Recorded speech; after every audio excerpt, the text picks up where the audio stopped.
على من لا نبي بعد وبعد أعوذ بالله السميع العليم من الشيطان الرجيم بسم الله الرحمن الرحيم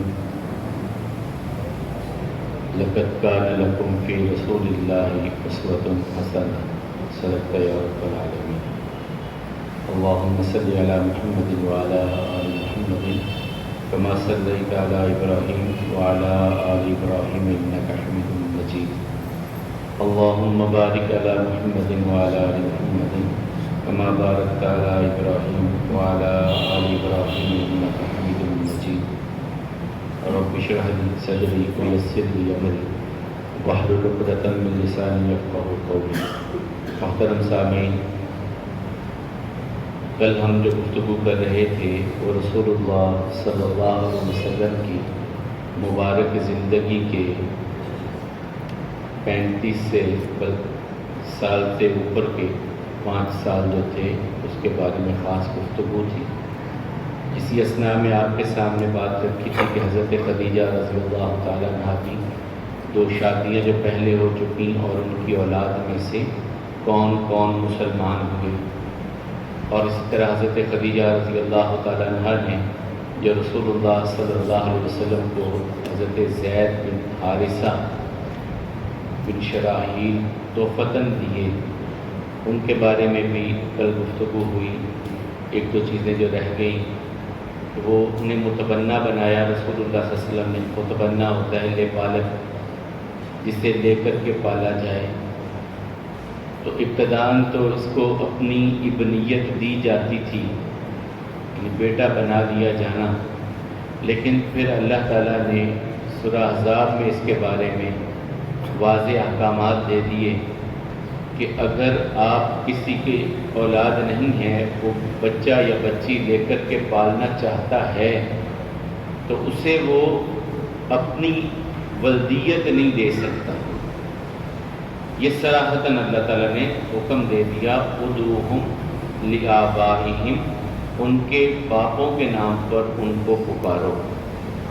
پھر ایک بات آ جاتی ہے کہ اگر کسی کے باپ کا پتہ ہی نہیں چلتا، کوئی بچہ ملتا ہے اور پتہ ہی نہیں ہے کہ اس کا باپ ہے کون، تو پھر اللہ تعالیٰ کہتے ہیں وہ تمہارا دینی بھائی ہوگا، ولدیت کا خانہ اس کا بالکل خالی رکھا جائے گا۔ ہمارے ہاں قانون کچھ اور ہے، لیکن اللہ کی باتیں کچھ اور ہیں۔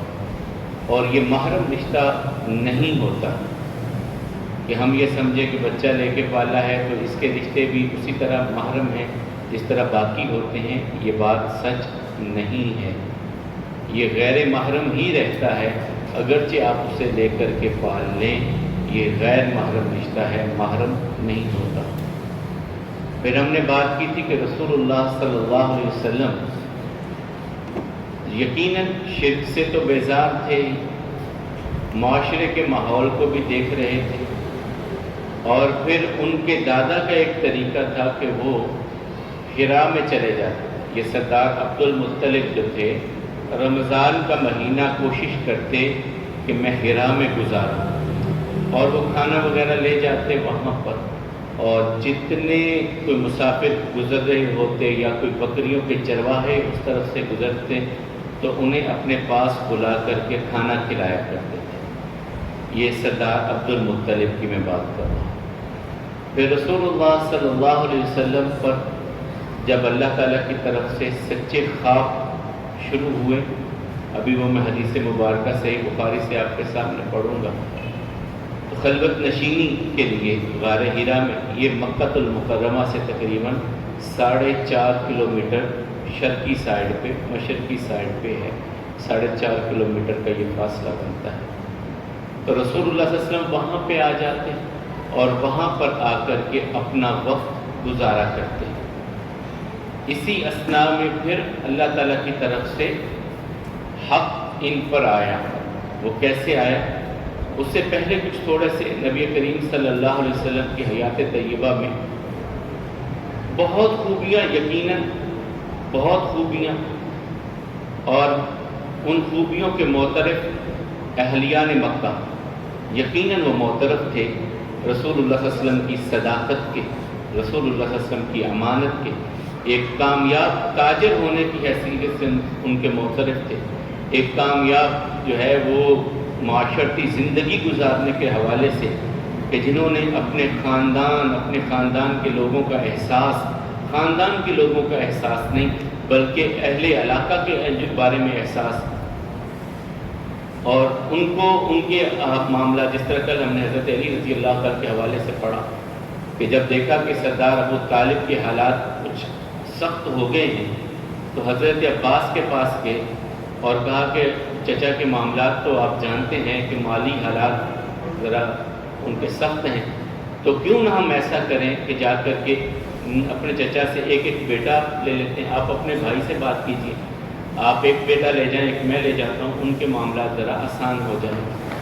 تو حضرت عباس رضی اللہ تعالیٰ، حضرت جعفر رضی اللہ تعالیٰ جنہیں جعفر طیار کہا جاتا ہے، اور حضرت علی کو رسول اللہ صلی اللہ علیہ وسلم اپنے گھر میں لے آئے، اپنی نگہداشت میں، اپنی سرپرستی میں، انہیں اپنے گھر میں رسول اللہ صلی اللہ علیہ وسلم نے رکھا۔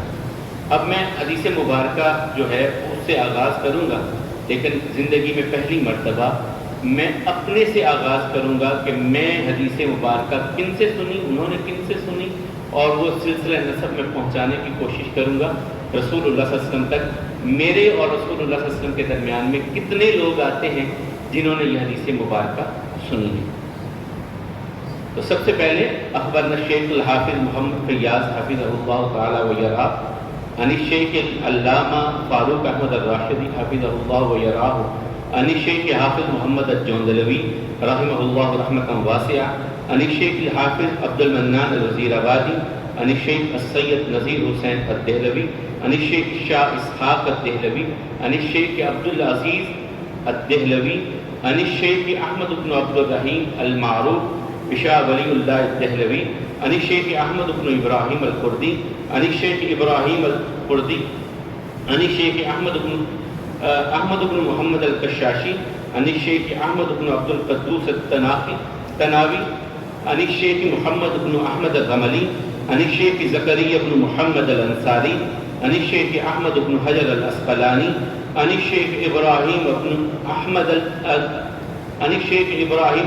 التنوخی عن الشیخ احمد بن ابی طالب الحجار عن الشیخ حسین بن مبارک الزبیدی عن الشیخ عبد الاول بن عیسی السجدی عن الشیخ ابو الحسن عبد الرحمن بن مظفر الداودی عن الشیخ ابو عبداللہ محمد عن الشیخ ابو عبداللہ بن احمد السرخسی عن الشیخ ابو عبداللہ محمد بن یوسف الفرابری عن الشیخ امیر المومنین فی الحدیث محمد بن اسماعیل بن ابراہیم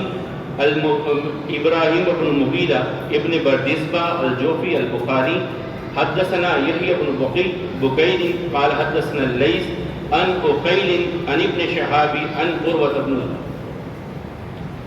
زبید عن عائشہ رضی اللہ تعالی عنہ عن النبی صلی اللہ علیہ وسلم۔ یہ مجھ سے رسول اللہ صلی اللہ علیہ وسلم تک 29 اشخاص بنتے ہیں، شخصیات بنتی ہیں جن سے میں نے اقتباس کیا، ان کا سلسلہ اس طرح رسول اللہ صلی اللہ علیہ وسلم تک پہنچتا ہے۔ امام بخاری تک 22 واسطوں سے یہ حدیث میں اب بیان کرنے لگا ہوں، اور امام بخاری سے آگے جو ہیں وہ ان کے استاد ہیں یحییٰ بن بکیر، ان کے استاد ہیں لیث، ان کے استاد ہیں عقیل، ان کے استاد ہیں ابن شہاب الزہری، ان کے استاد ہیں عروہ بن زبیر۔ یہ حضرت عبداللہ بن زبیر کے بھائی ہیں، حضرت ابو بکر رضی اللہ تعالیٰ عنہ کے نواسے ہیں، اور وہ اپنی خالہ جان حضرت عائشہ رضی اللہ تعالیٰ عنہ سے اس حدیث کو بیان کر رہے ہیں، اور حضرت عائشہ رضی اللہ تعالیٰ عنہ ام المومنین ہیں، وہ رسول اللہ صلی اللہ علیہ وسلم سے ان معاملات کو بیان کرتی ہیں، اور وہ کہتی ہیں ان عائشہ ام المومنین انہا قالت اول ما یبدئ به رسول اللہ صلی اللہ علیہ وسلم من الوحی الرؤیا الصالحہ، نبی کریم صلی اللہ علیہ وسلم پر جو وحی کا آغاز ہوا وہ سب سے پہلے سچے خواب تھے۔ فقان لا یرا رؤیا الا جاءت مثل فلق الصبح، خواب دیکھتے رسول اللہ صلی اللہ علیہ وسلم وہ ایسے پورا ہوتا جیسے صبح روشن ہوتی ہے تو ہر چیز نظر آ رہی ہوتی ہے، اس طرح رسول اللہ صلی اللہ علیہ وسلم کے خواب ہوتے.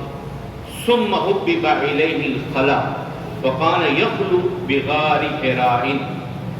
رسول اللہ صلی اللہ علیہ وسلم کے دل میں محبت ڈال دی گئی علیحدگی کی، تنہائی کی. ثم حبب الیہ الخلا، محبت ڈال دی گئی رسول اللہ صلی اللہ علیہ وسلم کے دل میں علیحدگی. وکان یخلو بغار حراء، اور وہ علیحدگی اختیار کرتے غار حراء میں. فینحص فیہ، پھر وہاں پر وہ ذکر اذکار کرتے، اللہ کی تسبیحات بیان کرتے اور وہاں پر راتیں گزارتے. فیتحنث، وہاں پر راتیں گزارتے اور وتعبد اللیالی، راتیں عبادت میں گزارتے. اور وہاں پر جاتے جب تو کھانا لے کر کے جاتے، بہت سارا کھانا لے کر کے جاتے، بہت سارا کھانا، ستو پانی لے کر کے جاتے اور وہی کام کرتے. کچھ خود کھاتے، کچھ پاس سے گزرنے والے جو راہگیر ہوتے یا بکریوں کے چرواہے کوئی اس طرف نکل آتے تو انہیں بھی بلا کر کے اپنے پاس بٹھا کر کے رسول اللہ صلی اللہ علیہ وسلم کھانا کھلاتے. اور پھر جب یہ کھانا ختم ہو جاتا تو رسول اللہ صلی اللہ علیہ وسلم واپس لوٹتے.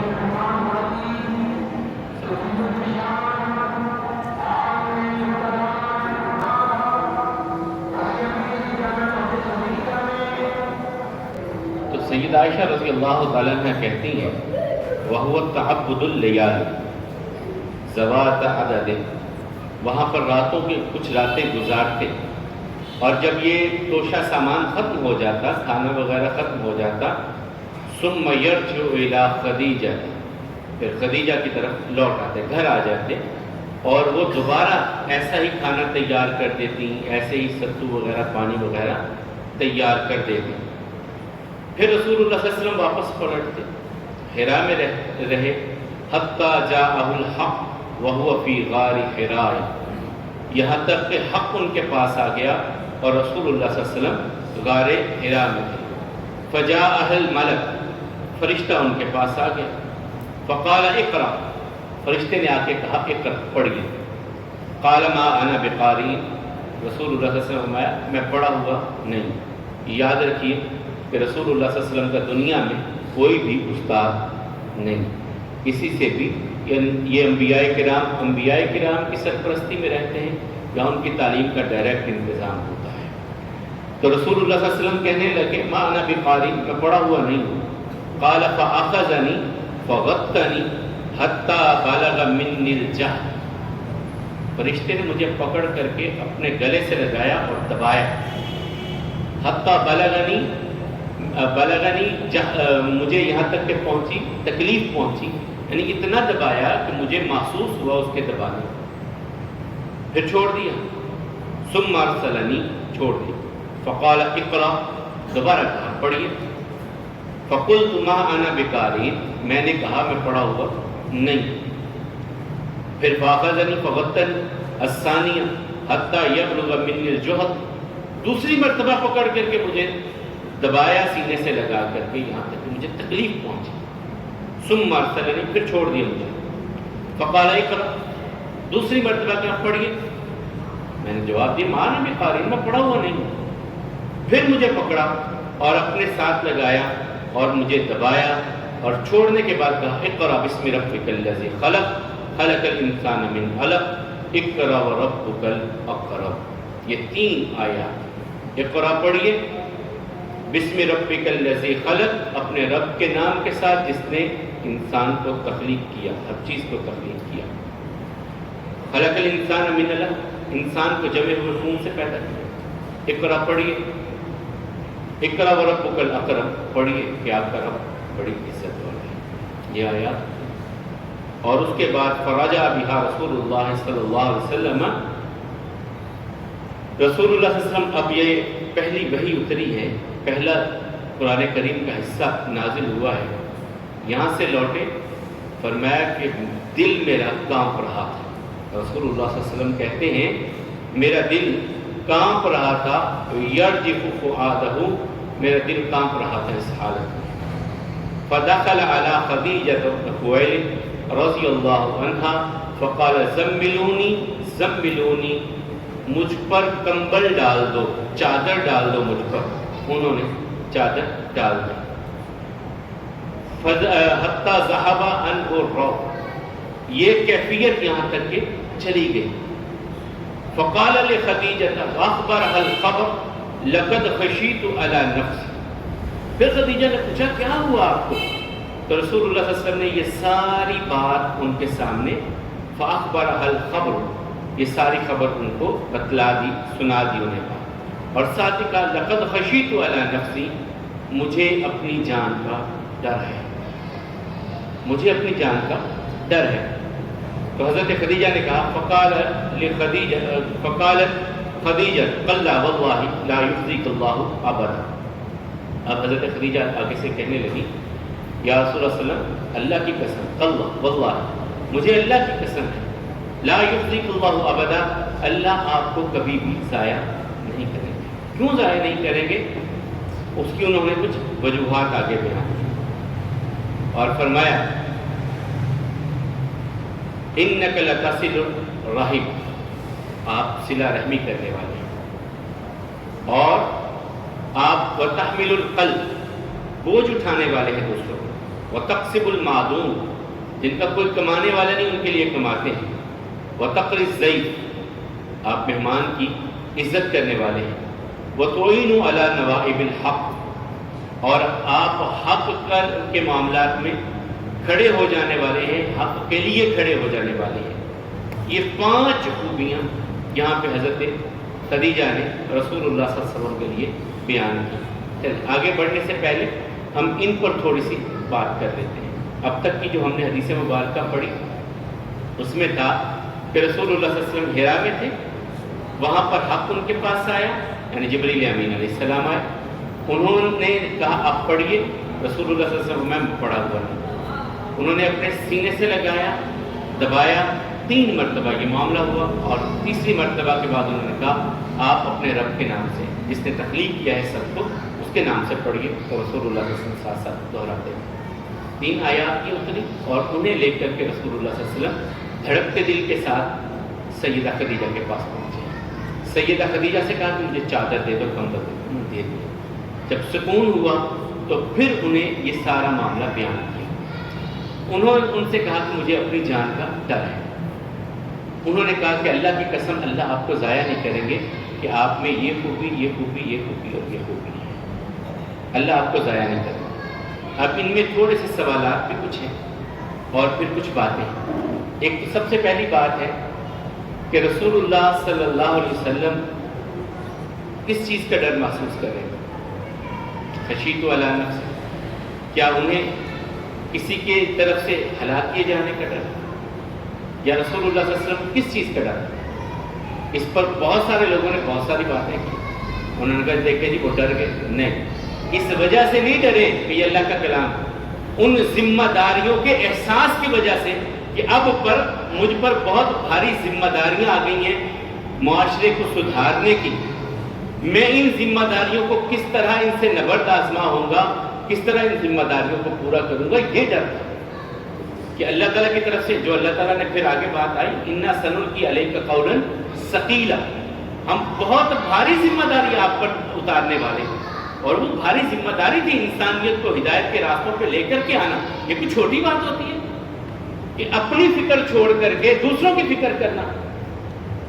میں نے تو جانا ہی ہے جنت کے لیے اپنا راستہ بنانا ہے، دوسروں کا راستہ بنانا یہ چھوٹی فکر تو نہیں ہوتی، اور یہ احساس بھی ہوتا ہے کہ لوگوں کا رد عمل کیا آئے گا، لوگ کیا کہیں گے۔ اور آگے جا کے وہ ورقہ بن نوفل کے معاملے میں بات آئی، لیکن اس سے پہلے رسول اللہ صلی اللہ علیہ وسلم کی جو خوبیاں بیان کی ہیں سیدہ خدیجہ نے، وہ سارے اگر ہم اپنی اپنی جگہ پر بیٹھ کر کے سوچیں کہ ہم میں یہ ہیں،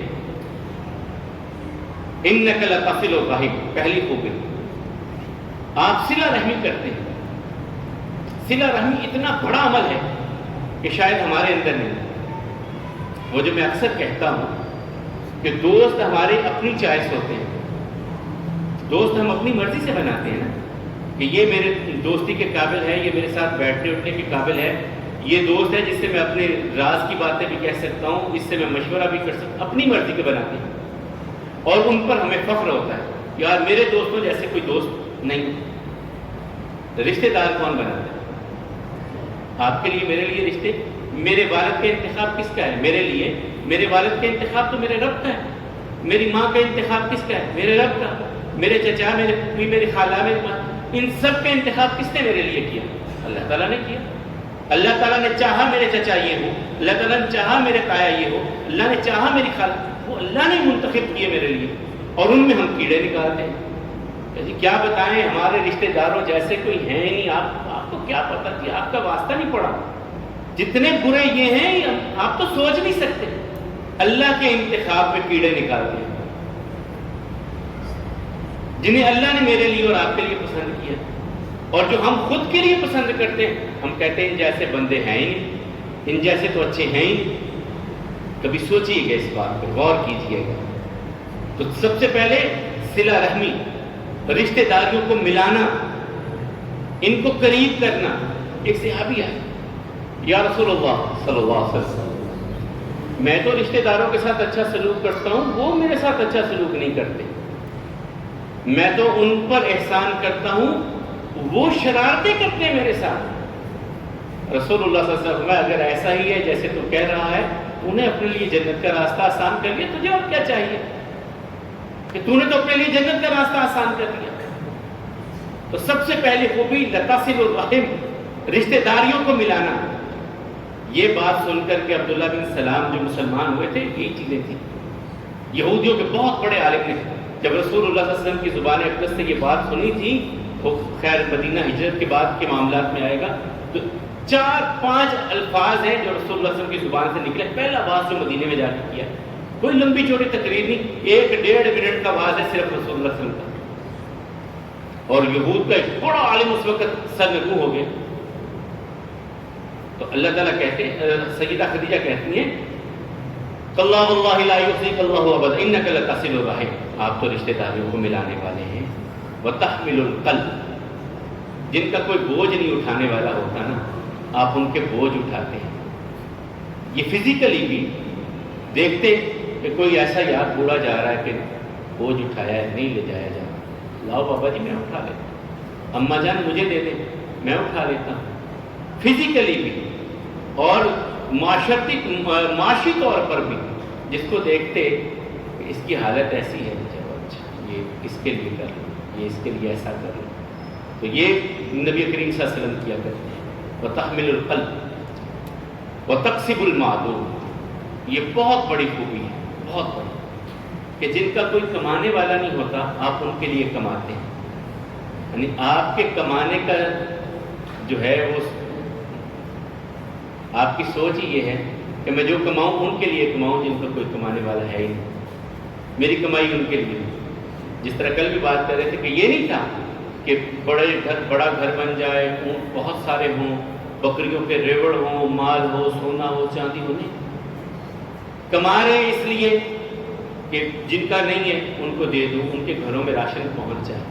اور یہ ایک وقت میں آیا، مکہ میں قحط پڑ گیا اور ان کی طرف سے التجا مدینہ میں پہنچی۔ جب نکل گئے تھے مکہ سے، تو جو کچھ گھر میں تھا پکڑ کر کے دے دیا کہ جاؤ مکے والوں میں تقسیم کر دو، مکہ کے لوگوں میں جا کر کے تقسیم کر دو۔ یہ رسول اللہ صلی اللہ علیہ وسلم کا معاملہ ہے، تقسیم المعدوم۔ اور میں اکثر اپنے جو ہمارے کاروباری ساتھی ان سے کہتا ہوں، آپ کاروبار کرتے ہیں نا، ان کاروباروں میں ایک چھوٹا سا بزنس جو ہے وہ اس نام پہ رکھ لیا کریں۔ آپ سائڈ بزنس بھی کرتے ہیں نا، کچھ نہ کچھ تو ہوتا ہے سائڈ پہ، یہ کر لو، یہ کر لو، یہ کر لو، ان میں سے ایک کام ایسی نیت سے کیجئے کہ یار اس کی جو بھی پرافٹ آئے گی میں نے ان لوگوں کو دینی ہے جن کا کوئی کمانے والا نہیں ہے۔ ایک کاروبار سائڈ پہ چھوٹا سا شروع کر لیں۔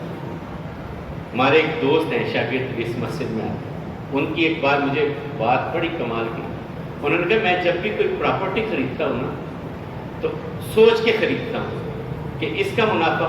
ایک مرتبہ کہنے لگے میں نے ایک جگہ پہ دکانیں خریدی اور میں نے کہا یا اللہ ان میں سے جتنا پرافٹ آئے گا، مثلا وہ 4-5 دکانیں، ایک دکان کی جتنی پرافٹ آئے گی وہ میں تیرے گھر کے نام کر دوں گا۔ اور وہ بہت بڑی اماؤنٹ تھی، چھوٹی نہیں تھی، یعنی 25-30 لاکھ کے قریب ایک دکان کا ان کو اللہ نے منافع۔ اور انہوں نے اللہ کے نام پہ جس گھر کے لیے کہا تھا لے لیا۔ تو ایسا ضرور سوچیے، یہ تو اللہ کے گھر کے لیے نہ سوچیے، آپ اپنے خاندان کے ان لوگوں کے لیے سوچیے، آپ اپنے گلی محلے کے ان لوگوں کے لیے سوچیے۔ اور ایک خوبی ایک اور حدیث میں رسول اللہ صلی اللہ علیہ وسلم یہاں جو بیان کی، اور تصدیق الحدیث، آپ سچی بات کہتے ہیں، آپ جب بھی بولتے ہیں سچ بولتے ہیں، اللہ آپ کو ضائع نہیں کرے گا۔ اور پھر 5ویں خوبی انہوں نے کہا وَتَقْرِيُ الضَّيْفِ، چوتھی خوبی، آپ مہمان کی بڑی عزت کرتے ہیں، مہمان کا احترام بہت کرتے ہیں۔ ہمارے ہاں تو مہمان آ جائے تو ایک وقت سے دوسرا وقت ماتھے پہ بری پڑ جاتے ہیں، یار یہ کدھر، پتہ نہیں کس لیے، کیوں، کتنی دیر، کب تک۔ حالانکہ ابراہیم علیہ السلام کا جو آتا ہے قرآن کریم میں، فرشتے آئے ان کے پاس، سورہ ہود میں ہے تذکرہ، فرشتے آئے ان کے پاس اور ابراہیم علیہ السلام بڑے مہمان نواز تھے، بھاگے گئے اور بچڑے کا بھنا ہوا گوشت لے کر کے آ گئے۔ اب یہ سوچ میں نہیں آتا کہ اماں جان نے کیسے بنایا ہوگا اس وقت میں۔ کھانا بنانا کوئی چھوٹا کام تو نہیں تھا، گیس بھی نہیں تھی، چولہا بھی نہیں تھا، وہ لکڑیاں جلائی ہوں گی اور گوشت بنایا ہوگا، سالن بنایا ہوگا، روٹیاں بھی بنائی ہوں گی۔ تو اماں جان نے یہ نہیں کہا کہ اب میری 80 سے اوپر عمر ہونے کو آئی، ابراہیم اس وقت تو مجھے چھوڑ دو، 80 سے اوپر عمر ہونے کو آئی ہے، اب مجھے کہہ رہے ہو کھانا بنانے کے لیے، رہنے دیا کرو، اپنا تو ہم سے کھانا بنتا نہیں، آپ مہمانوں کو بلا لیتے ہیں۔ نہیں، وہ بھی ماں سارا تھا، ابراہیم علیہ السلام کھانا لے کر کے آگے مہمانوں کے سامنے۔ اب وہ تو فرشتے کھا رہے ہیں اور انسانی شکل میں ابراہیم پہچان نہیں پا رہے، کھانا سامنے پڑا ہوا۔ ابراہیم علیہ السلام ڈر محسوس کیا، فرشتوں نے بھانپ لیا، ان کا ڈریے نہیں، ہم تو آئے ہیں آپ کے پڑوس میں، لوط علیہ السلام کی قوم پر عذاب کا فیصلہ ہو چکا ہے، ہم اس لیے آئے ہیں، اور اللہ تعالیٰ نے دوسری آپ کی طرف خوشخبری بھیجی ہے کہ اب اللہ تعالیٰ آپ کو بیٹا عطا کرے گا، فبشرناہ بغلام علیم، آپ کو ایک علم والے بیٹے کی خوشخبری دینے کے لیے فرشتے کہہ رہے ہیں اللہ تعالیٰ نے ہمیں بھیجا ہے۔ یعنی ایک ہی وقت میں آنے والے فرشتے ادھر بیٹے کی خوشخبری دے رہے ہیں اور دوسری طرف اللہ کا عذاب قوم لوط پر آنے کے لیے وہ اترے۔ تو اس وقت بہت بڑا تھا۔ رسول اللہ صلی اللہ علیہ وسلم کے بارے میں بھی حضرت خدیجہ کہتی ہیں وَتَقْرِيُ الضَّيْفِ، آپ مہمان کی عزت کرتے ہیں، احترام کرتے ہیں مہمان کا۔ اور مہمان کا احترام ہی تھا، وہ آپ نے جانتے ہیں، عدی بن حاتم کا بھی جمعے کو میں نے بتایا کہ وہ کہہ رہے میں سوچ رہا تھا کہ ایک ٹاٹ ہے، خود بیٹھتے ہیں مجھے بٹھاتے ہیں، اگر تو دنیا دار ہوں گے تو خود اس قالین پہ بیٹھیں گے، اس غالیچے پہ بیٹھیں گے، اس بوریے پہ بیٹھیں گے اور مجھے فرش پہ بٹھائیں گے، اور اگر اللہ کے نبی ہیں مہمان کی عزت کریں گے مجھے وہاں بٹھائیں گے، خود زمین پہ بیٹھیں گے۔ میں سوچ رہا تھا، تانا بانا بن رہا تھا اپنے ذہن میں کہ رسول اللہ صلی اللہ علیہ وسلم نے مجھے اس ٹاٹ پہ بٹھا دیا اور خود ننگے فرش پہ بیٹھ گئے۔ یہ مہمان کی عزت ہوتی ہے۔ تو رسول اللہ صلی اللہ علیہ وسلم کے لیے کہتے ہیں کہ آپ مہمانوں کی عزت کرتے ہیں۔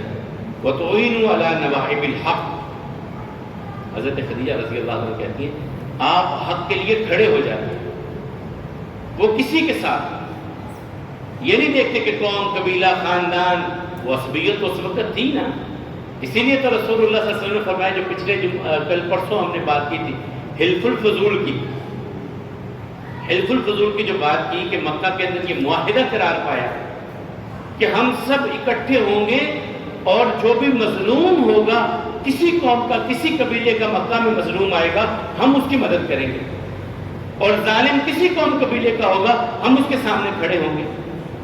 یہ حلف الفضول اس لیے جو ہے معاہدہ ہوا، رسول اللہ صلی اللہ علیہ وسلم کہتے ہیں میں اس میں شامل تھا اور مجھے محبوب تھا سرخ اونٹوں سے بھی یہ معاہدہ، اور اب بھی اگر کوئی بندہ مجھے ایسے معاہدے کی طرف بلائے گا میں خوشی خوشی ایسے معاہدے میں شامل ہو جاؤں گا جو مظلوموں کی حمایت کے لیے معاہدہ قائم کرنے کی کوئی کوشش کرے گا۔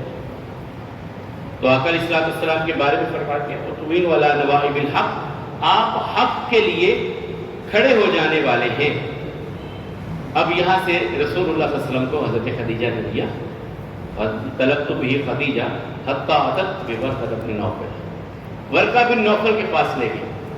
ان کا تعارف کچھ اختصار سے میں نے کل کروایا تھا، اور یہاں بھی حضرت عائشہ رضی اللہ تعالیٰ عنہ ان کا کچھ تعارف کرواتی ہیں کہ یہ ورقہ بن نوفل بن اسد بن عبد عزا ہے. عبد عزا سے آگے جا کر کے ان کا اور رسول اللہ صلی اللہ علیہ وسلم کا خاندان ایک ہو جاتا ہے. قصی بن کلاب پر جا کر کے ان کا خاندان ایک ہو جاتا ہے. رسول اللہ صلی اللہ علیہ وسلم سے عبداللہ عبد المطلب سے ہاشم سے عبد مناف اور عبد مناف سے آگے جا کر کے قصی بن کلاب. وہاں جا کر کے ورقہ بن نوفل اور رسول اللہ صلی اللہ علیہ وسلم ایک ہی خاندان کے اور ان کا نسب نامہ زیادہ قریب ہے. یعنی یہ رسول اللہ صلی اللہ علیہ وسلم کے والد گرامی کے ہم عمروں میں اور ان کے نسب میں برابر آتے ہیں. اس لیے یہ پہلے میں بڑا سوچا کرتا تھا کہ حضرت حضرت خدیجہ نے جو کہا کہ ورقہ آپ اپنے بھتیجے کی بات سنیے، تو ورقہ کو بھتیجا کیوں کہا رسول اللہ صلی اللہ علیہ وسلم کو؟ ورقہ بن نوفل کا بھتیجا کیوں کہا؟ یہ میں بڑی دیر میں رہا اور پرسوں جا کر کے یہ عقدہ کھلا جب وہ نسب نامہ سامنے ایک مرتبہ آیا، اس کا نقشہ دیکھا، پھر آیا کہ ہاں یہ عبداللہ کے ہم اثر بنتے ہیں. اس لیے کہا تھا کہ اپنے بھتیجے کی سنیے. یہ رسول اللہ صلی اللہ علیہ وسلم ان کے بھتیجے کی جگہ پر ہی آتے ہیں، ان کے بھتیجے کی جگہ پہ آتے ہیں نسب نامے کے حساب سے. تو ورقہ کے بارے میں حضرت عائشہ رضی اللہ عنہ کہتے ہیں کہ یہ وہ شخصیت تھی جو حضرت عائشہ رضی اللہ عنہ کے چچا زاد بھائی تھے، اور انہوں نے یہ خطبہ جو نکاح کا خطبہ تھا ولی کی حیثیت سے رسول اللہ صلی اللہ علیہ وسلم کے ساتھ جو نکاح کے آخری الفاظ کہے کہ میں خدیجہ بنت خویلد کو محمد ابن عبداللہ کے نکاح میں دیتا ہوں، یہ ورقہ بن نوفل کے الفاظ ہیں. یہ ورقہ بن نوفل کے الفاظ تھے جن پر پھر ابو طالب نے کہا کہ اگر یہی خدیجہ کے سگے چچا بھی کہہ دیں تو انہوں نے کہا جو ورقہ نے کہہ دیا وہی کافی ہے. بہرحال یہ نصرانی ہو گئے تھے، عیسائی تھے. انجیل کو یہ ترجمہ کیا کرتے تھے عربی زبان. انجیل کا یہ صحیح بخاری کی روایت کے الفاظ ہے کہ یہ انجیل کا ترجمہ عربی زبان میں کیا کرتے تھے، عبرانی سے عربی میں. بہرحال یہاں ایک چیز ہے، انجیل جو ہے وہ عبرانی میں نہیں سریانی زبان میں نازل ہوئی، اس کا ترجمہ عبرانی میں ہوا، عبرانی سے ہی عربی میں ترجمہ کیا کرتے تھے. ورقہ بن نوفل ان کے پاس آئے، کہنے لگے اپنے بھتیجے کی بات سنیے. انہوں نے کہا میرے بھتیجے میرے بھائی کے بیٹے بتلاؤ کیا ہوا؟ تو رسول اللہ صلی اللہ علیہ وسلم نے سارا واقعہ سنایا. تو اس وقت ورقہ بن نوفل نے کہا واللہ ھذا الناموس الذی انزل علی موسیٰ، ھذا الناموس الذی نزل علی موسیٰ، اللہ کی قسم یہ تو وہی پیغام ہے جو موسیٰ علیہ السلام پر اترا تھا. یہ تو وہی پیغام ہے، یہ وہی فرشتہ ہے جو موسیٰ علیہ السلام پر نازل ہوا تھا. پھر کہنے لگے کاش میں اس وقت جوان ہوتا.